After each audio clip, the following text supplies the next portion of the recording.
Hi guys, this is the Metallic Fanatic.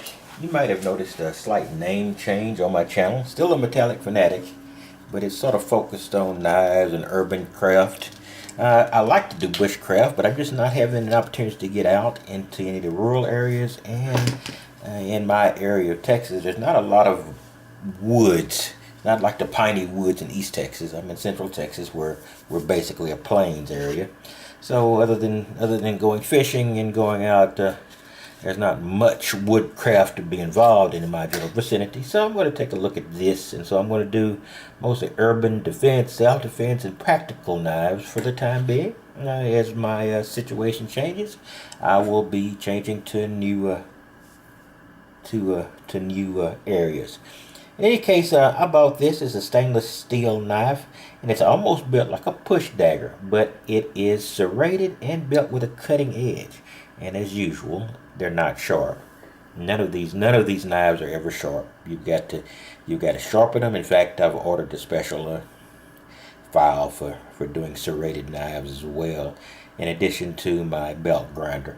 In any case, this is probably the least impressive of the knives I've gotten. It's fancy enough looking, but you can see that this is a cheap pleather.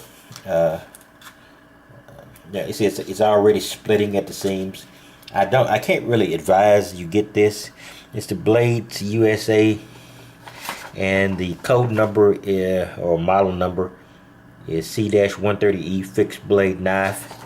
It's 5 inches, which puts it well within the urban requirements for possibly not getting you in trouble with the law by carrying it. But like I said, that can vary according to your circumstance. But it's not something I'd find impressive. If you want a very inexpensive knife, you're going to do a little box cutting. That's fine. Or if you're in a push and you go into areas where you're not too sure whether or not you're going to be safe, hey, it's a last line of defense kind of knife. You would hate to have to use this. It's not very finely cut on either side. It's just a pretty cheap knife. It was pretty cheap when I purchased it. In retrospect, probably wasn't one of my smarter purchases. So this is probably my first really not that positive review. If it is in a situation where you need to have some kind of defense, it is a good last ditch weapon. I wouldn't say if you got that in your car that you should throw it away in an urgent situation.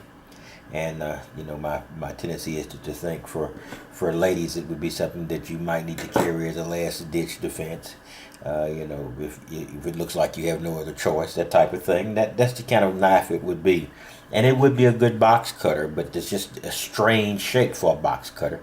But it would work. You could punch and pull. In fact, it'd probably be its chief usage there. A push knife like this, but it is sort of like gun handle. It's higher on the bottom than the top, sort of like holding a hammer and then holding a handle. So it's not wholly different, and I guess you could use it as a good box cutter or things along those lines. But that's about what I would do. It's not anything you would flash. It's a good last ditch and a good utility knife when there's none other to be around.